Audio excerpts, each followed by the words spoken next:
प्रियांनो, उपासना कार्यक्रमाच्या नवीन भागात तुमचे स्वागत आहे. मला आशा आहे तुम्ही सर्वजण ठीक असाल.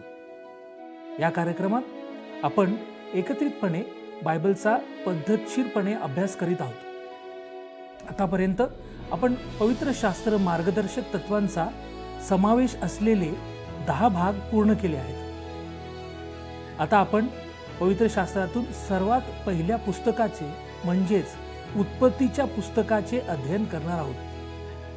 पण ते उघडण्यापूर्वी हे पुस्तक कधी आणि कसे लिहिले हे समजून घेणे महत्त्वाचे आहे. आजच्या भागात आपण उत्पत्तीच्या पुस्तकाची विभागणी कशी केली जाऊ शकते हे पाहणार आहोत, जी जागतिक इतिहासाच्या क्रमानुसार आणि त्याद्वारे लक्ष केंद्रित केलेल्या प्रमुख पत्रांनुसार असेल. तर कोणताही विलंब न करता चला आपण सुरुवात करूया आजच्या अध्ययनाची.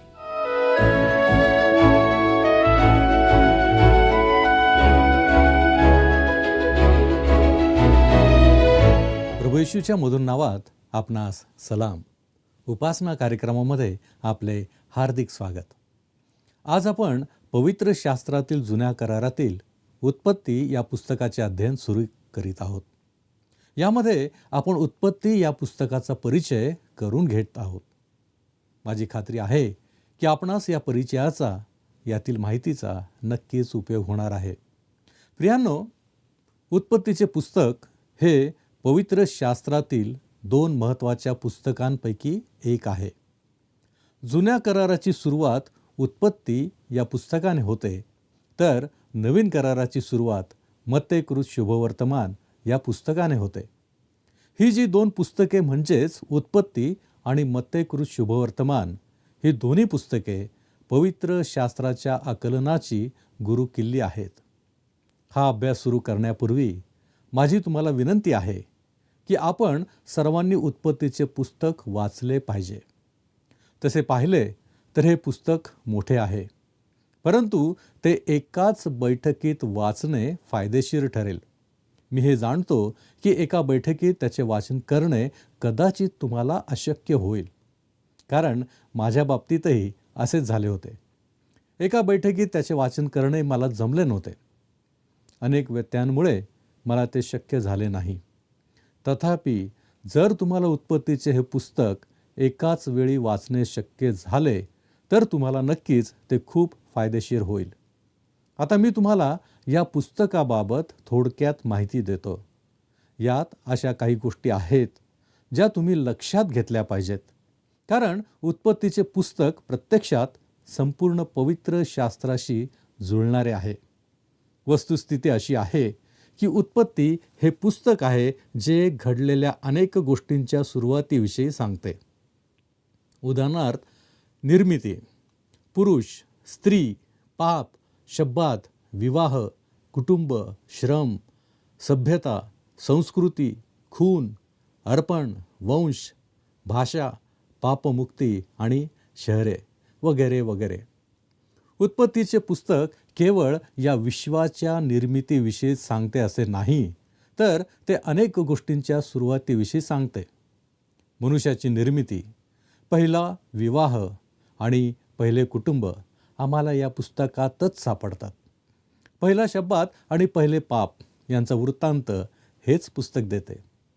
माणसाचे पहिले पतन झाले तेव्हा या जगात पाप आले आणि माणसाच्या जीवनात दुःखाने प्रवेश केला.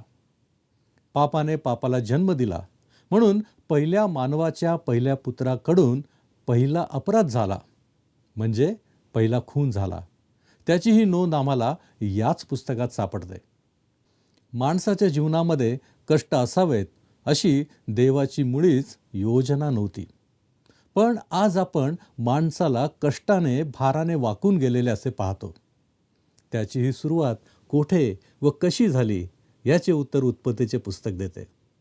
संस्कृतीविषयी आपण इतिहासात खूप वाचतो आणि प्राचीन संस्कृतीविषयी कुतूहल बाळगतो. पण या संस्कृतीचा पाया नेमका कसा व कोठे घातला गेला याचे उत्तर उत्पत्तीचेच पुस्तक आम्हाला देते. वेगवेगळे वर्ण कसे अस्तित्वात आले, अनेक वंशांचे मूळ काय माझे मूळ काय? या प्रश्नांमुळे अनेक विचारशील माणसे अस्वस्थ होतात. आपले पूर्वज कोण होते? आपल्या पूर्वजांचा धर्म कोणता होता? ते कसे राहत असत? हेही आम्हाला उत्पत्तीच्याच पुस्तकात सापडतंय. अशा रीतीने आम्हाला दिसते की अनेक गोष्टींबाबत पहिली नोंद आम्हाला या पुस्तकात सापडते. या पुस्तकात तुम्हाला काही विशिष्ट वाक्ये देखील आढळतील, जी वारंवार येतात. उदाहरणार्थ, ही अमुक व्यक्तीची वंशावळी.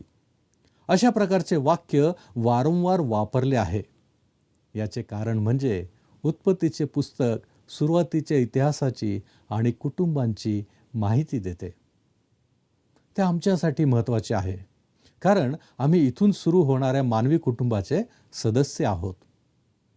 या पुस्तकात आमच्यासाठी अनेक मनोरंजक पात्रे चित्रित केलेली आहेत. कदाचित कोणीतरी याला चरित्रांचे पुस्तक म्हणेल. अब्राहम, इसहाक, याकोब, योसेफ, फारो, तसेच योसेफ व्यतिरिक्त याकोबाचे 11 पुत्र यांची माहिती आम्हाला यामध्ये दिसते.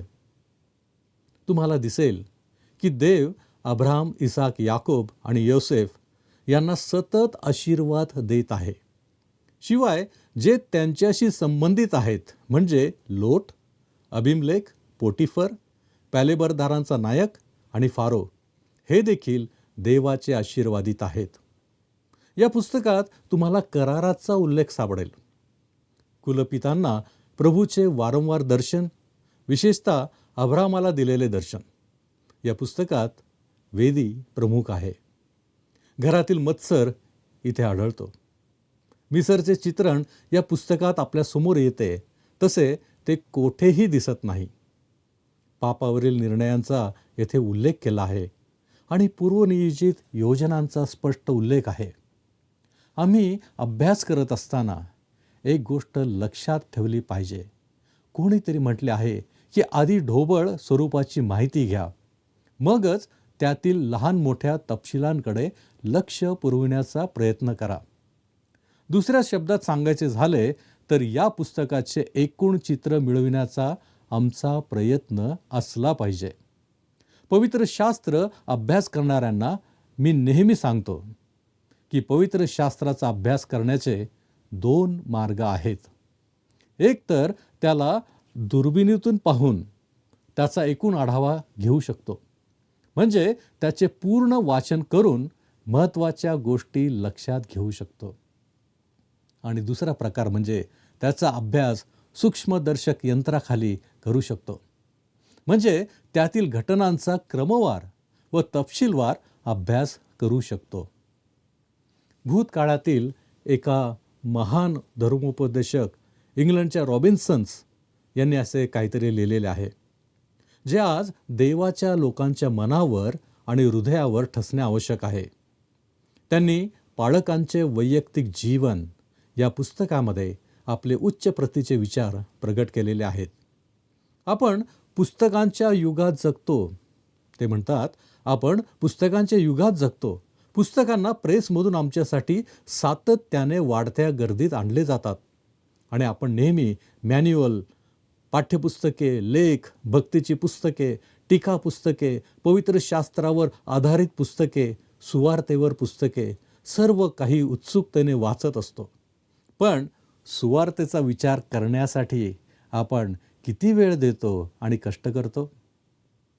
काही आधुनिक सत्य विधान वाचून आम्हाला चांगले अजून लवकर मिळेल अशी कल्पना करण्याचा आम्हाला सतत मोह होतो, जे आम्हाला तुलनेने सोपे वाटते, कारण ते आम्हाला एका आकारात सादर केले जाते आणि ज्या दृष्टिकोनातून आमच्या शिक्षणाने किंवा त्याचा अंशतः संबंध असू शकतो त्याने आम्हाला परिचित केले आहे. परंतु आपण चांगले सहज मिळवतो ते असे नसते. जे आपल्या अस्तित्वात खोलवर प्रवेश करेल आणि कायमचा ताबा बनेल. जिंकल्याशिवाय काहीही मिळवता येत नाही हे अगदी सहज लक्षात आले तर बरे होईल. निसर्गातील महान सत्ये आपल्याला अशा स्वरूपात दिली जात नाहीत की त्यांचे आकलन करणे सोपे होईल. कृपेचा खजिना सर्व कौशल्य आणि ऊर्जेने शोधला पाहिजे, जे चांगल्या मोत्यांच्या शोधात असलेल्या माणसाचे वैशिष्ट्य आहे. मला ते विधान आवडते, कारण माझा विश्वास आहे की पवित्र शास्त्र स्वतःच आपल्या हृदयाशी अशा प्रकारे बोलेल, जे इतर कोणतेही पुस्तक करू शकत नाही.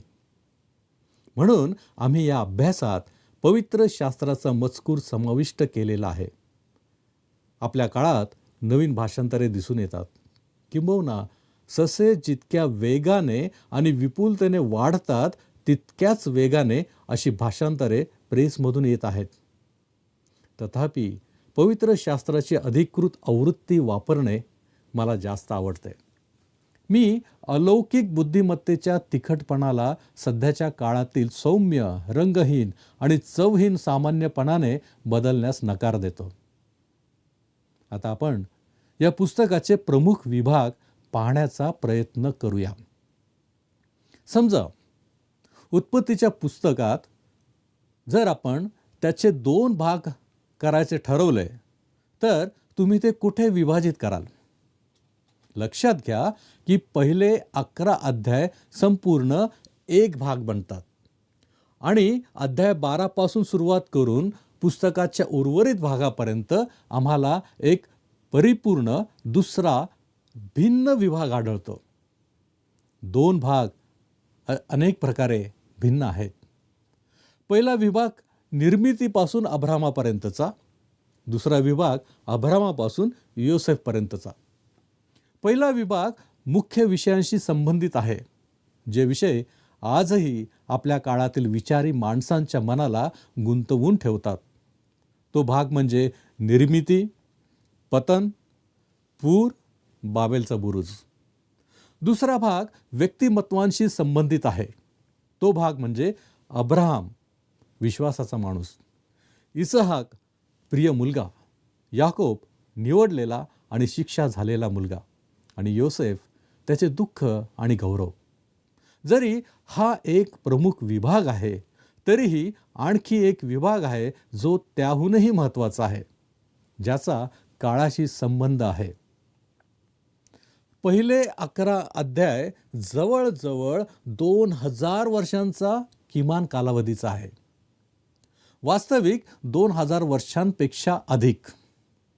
मला असे वाटते की ते कित्येक लाख वर्षे व्यापले जातील असे म्हणणे योग्य असेल.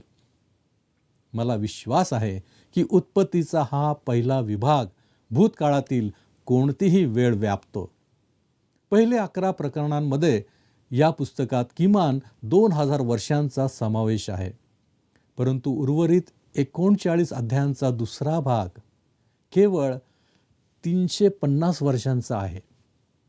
खरे तर उत्पत्ती अध्याय 12 पासून सुरुवात करून जुना करार आणि नवीन करार या सर्व मार्गाने चालत असताना एकूण कालावधी फक्त 2000 वर्षांचा आहे. म्हणून समय किंवा कालावधी विचारात घेतला आणि तुम्ही उत्पत्तीच्या पहिल्या 11 अध्यायांचा समावेश करता, तेव्हा तुम्ही पवित्र शास्त्राच्या अर्ध्या वाटेवर पोहोचलेला असता. यावरून तुमच्या मनाला आणि अंतःकरणाला असे सुचवावे लागेल की हा पहिला भाग आपल्याला देण्यामागे देवाचा काही निश्चित हेतू होता. तुम्हाला असे वाटते का की देव या पहिल्या भागावर किंवा पवित्र शास्त्राच्या उर्वरित भागावर जोर देत आहे? तो शेवटच्या भागावर जोर देत आहे हे स्पष्ट होत नाही का? पहिला भाग विश्व आणि सृष्टीशी संबंधित आहे, परंतु शेवटचा भाग मनुष्य, राष्ट्रांशी आणि येशू ख्रिस्ताच्या व्यक्तीशी संबंधित आहे. देवाला संपूर्ण सृष्टीपेक्षा, अब्रामापेक्षा मध्ये जास्त रस होता. आणि प्रियांनो, देवाला तुमच्यामध्ये अधिक रस आहे आणि तो संपूर्ण भौतिक विश्वापेक्षा तुम्हाला अधिक महत्त्व देतो. हे मी तुम्हाला आणखी स्पष्ट करतो. 4 शुभवर्तमानातील 89 अध्यायांपैकी फक्त 4 अध्याय प्रभू येशू ख्रिस्ताच्या जीवनातील पहिल्या 30 वर्षांचा समावेश करतात, तर 85 अध्याय त्याच्या आयुष्यातील शेवटच्या 3 वर्षांचा समावेश करतात. 27 अध्याय प्रभू येशू ख्रिस्ताच्या आयुष्यातील शेवटच्या 8 दिवसांचा समावेश करतात. हे पाहता आपल्याला काय वाटते की देवाचा आत्मा कोठे जास्त जोर देत आहे? मला खात्री आहे की तुम्ही सहमत व्हाल की शेवटच्या भागावर, शेवटच्या 8 दिवस 27 अध्यायांनी व्यापलेले आहेत. आणि हे सर्व काय आहे? हे प्रभू येशू ख्रिस्ताचा मृत्यू, त्याला पुरले जाणे आणि त्याचे पुनरुत्थान याबद्दल आहे. आणि हे सर्व शुभवर्तमान नोंदीतील महत्त्वाचा भाग आहे. दुसऱ्या शब्दात, देवाने शुभवर्तमान दिले आहे की तुमचा विश्वास असावा की ख्रिस्त आमच्या पापांसाठी मरण पावला आणि आम्ही नीतिमान व्हावे म्हणून त्याचे पुनरुत्थान झाले. ते आवश्यक आहे. हेच सर्वात महत्त्वाचे सत्य आहे. मी असे म्हणू शकतो की उत्पत्तीचे पहिले 11 अध्याय केवळ पवित्र शास्त्राचा परिचय आहेत आणि आपण त्यांना या पद्धतीने पाहणे आवश्यक आहे. याचा अर्थ असा नाही की आपण पहिले 11 अध्याय सोडून देणार आहोत. खरं तर आम्ही त्यांच्यासाठी थोडा वेळ देणार आहोत. उत्पत्ती ही पवित्र शास्त्राची बीजकथा आहे आणि येथे आपल्याला प्रत्येक गोष्टीची सुरुवात, उगम, जन्म सापडतो. उत्पत्तीचे पुस्तक हे एका सुंदर गुलाबाच्या कळीसारखे आहे आणि ते पवित्र शास्त्राच्या उर्वरित भागांमध्ये उघडते. तेथे सत्य अंकुराच्या स्वरूपात आहे. उत्पत्तीच्या पुस्तकाचा जे सर्वोत्तम भाग पाडले जातात त्यापैकी एक म्हणजे वंशावळीनुसार, म्हणजे कुटुंबानुसार. उत्पत्ती 1 पासून 2 अध्याय 6व्या वचनापर्यंत स्वर्ग आणि पृथ्वीच्या पिढ्यांचे पुस्तक. 2 अध्याय 7व्या वचनापासून ते 6वा अध्याय 8व्या वचनापर्यंत आदामाच्या पिढ्यांचे पुस्तक. 6वा अध्याय 9व्या वचनापासून 9वा अध्याय 29व्या वचनापर्यंत नोहाच्या पिढ्या. 10वा अध्याय 1ल्या वचनापासून 11वा अध्याय 9व्या वचनापर्यंत नोहाच्या पुत्रांच्या पिढ्या. 11वा अध्याय 10व्या वचनापासून ते 26व्या वचनापर्यंत शेमच्या पुत्रांच्या पिढ्या. 11वा अध्याय 27 वचनापासून 25वा अध्याय 11व्या वचनापर्यंत 13च्या पिढ्या. पुढे 25वा अध्याय 12 वचनापासून 18पर्यंत इस्माईलच्या पिढ्या. 19वा वचन ते 35वा अध्याय 29व्या वचनापर्यंत इसाकाच्या पिढ्या. 36वा अध्याय 1ल्या वचनापासून 37वा अध्याय 1ल्या वचनापर्यंत एसावच्या पिढ्या. उत्पत्ती 37 अध्याय 2ऱ्या वचनापासून 50वा अध्याय 26व्या वचनापर्यंत याकोबाच्या पिढ्या. हे सर्व आपल्याला उत्पत्तीच्या पुस्तकात दिलेले आहे. हे कुटुंबांचे पुस्तक आहे. उत्पत्ती हे एक अप्रतिम, अद्भुत पुस्तक आहे आणि हेच आपल्याला यातून पाहण्यास मदत करेल. आता आपण या पुस्तकाच्या रूपरेषेविषयी पाहण्याचा प्रयत्न करूया.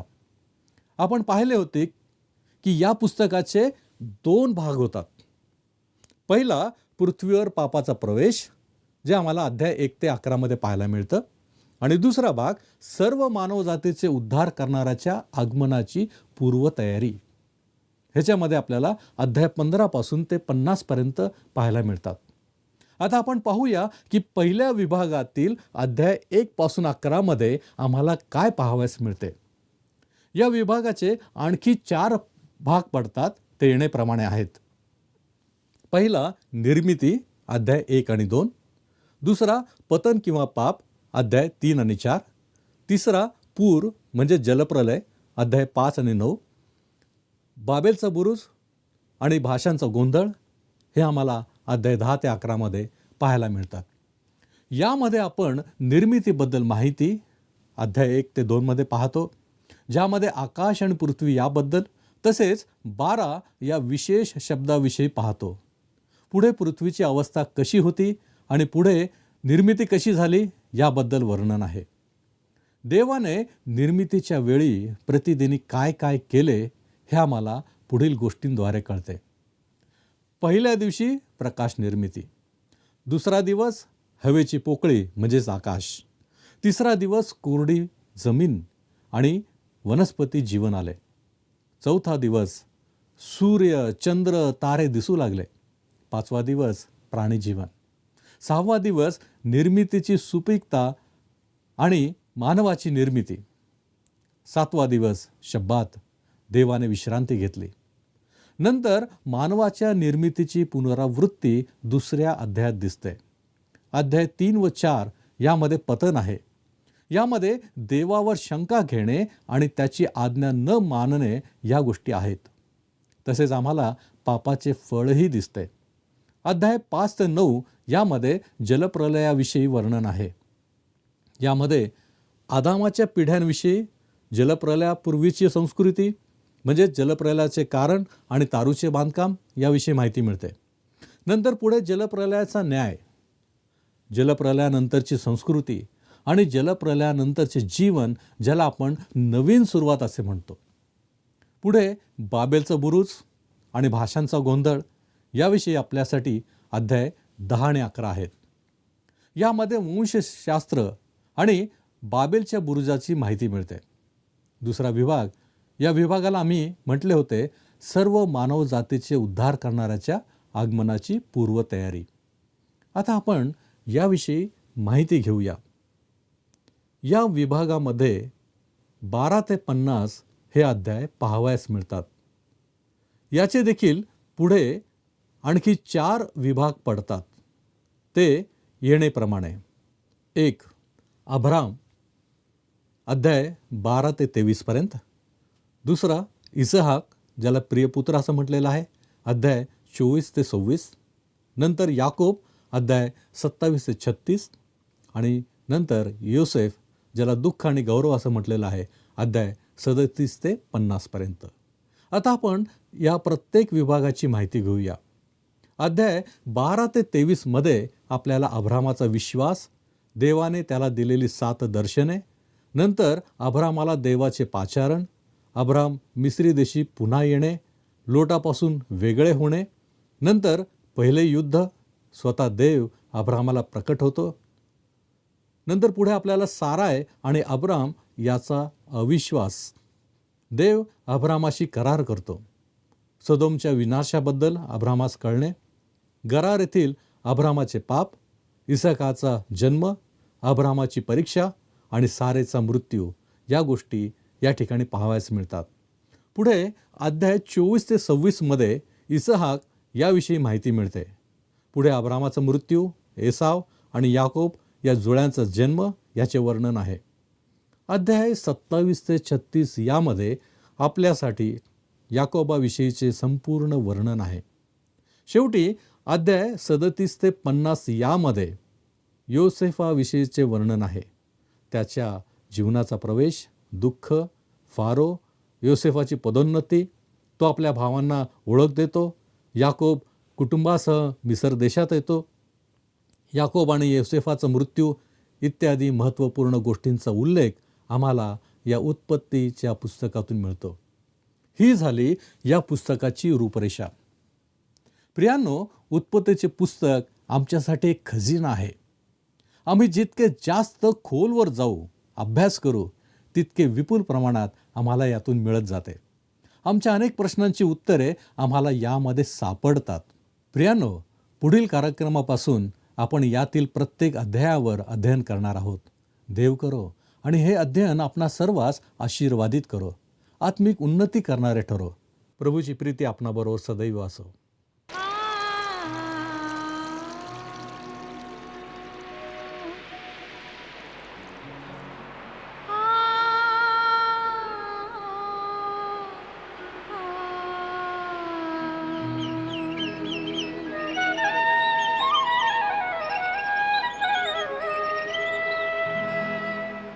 मी गोड गीत गावे देवा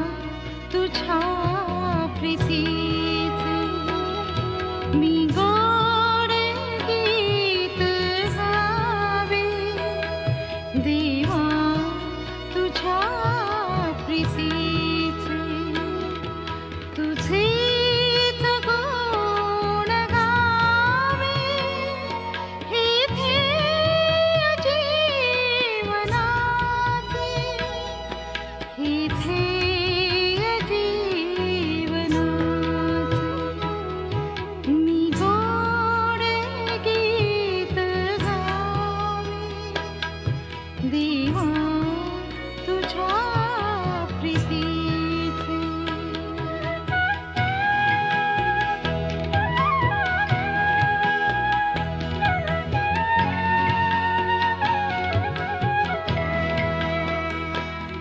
त्या प्रभात शांत वेळी क्षितिजावरी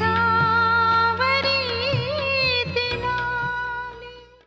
प्रियांनो, आजच्या संपूर्ण कार्यक्रमात आमच्यासोबत राहिल्याबद्दल धन्यवाद. आज आपण उत्पत्तीच्या पुस्तकाविषयी शिकलो, जे पवित्र शास्त्राचे पहिले पुस्तक आणि संपूर्ण पवित्र शास्त्राचा पाया आहे. उत्पत्ती ही केवळ सुरुवातीची कथा नाही, तर देवाच्या वचनात प्रकट होणाऱ्या प्रत्येक सत्याची ती बीजरूपी भूमी आहे. उत्पत्तीचे पुस्तक आपल्याला देवाच्या पहिल्या कार्यांची ओळख करून देते, ज्यामध्ये निर्मिती, पुरुष, स्त्री, पाप, कुटुंब, श्रम, अर्पण आणि तारण या गोष्टी आहेत. सर्व काही कसे सुरू झाले आणि देवाच्या तारणाची योजना अगदी सुरुवातीपासूनच कशी आकार घेऊ लागली हे आपल्याला दाखवते. या अभ्यासातून आपल्याला समजते की देवाला विश्वापेक्षा लोकांमध्ये अधिक रुची आहे. त्याचे लक्ष मानवजातीच्या तारणावर आहे, कारण पवित्र शास्त्र खोलवर समजून घेण्यासाठी प्रत्येक भागाचा काळजीपूर्वक अभ्यास केला पाहिजे. आपण केवळ पवित्र शास्त्रावरील पुस्तकच नव्हे, तर स्वतः पवित्र शास्त्रही वाचले पाहिजे, कारण केवळ देवाच्या वचनामध्येच आपले हृदय बदलण्याची शक्ती आहे. प्रियांनो, आजच्या अभ्यासाने तुम्हाला उत्पत्तीचे पुस्तक पुन्हा उघडण्याची आणि निर्मितीच्या कथेला आणि तुमच्या स्वतःच्या कथेलाही आकार देणारा देवाचा हात पाहण्याची प्रेरणा मिळो. पुढच्या वेळी पुन्हा भेटूया. परमेश्वर तुम्हाला विपुलतेने आशीर्वादित करो. धन्यवाद. मागील कार्यक्रमातील प्रश्नाचे उत्तर आहे पर्याय ए. देवाचे वचन मार्गदर्शन करणारा दिवा आहे.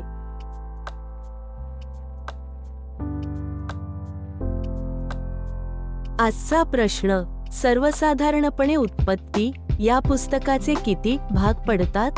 ए 3, बी 2, सी 6, डी 4.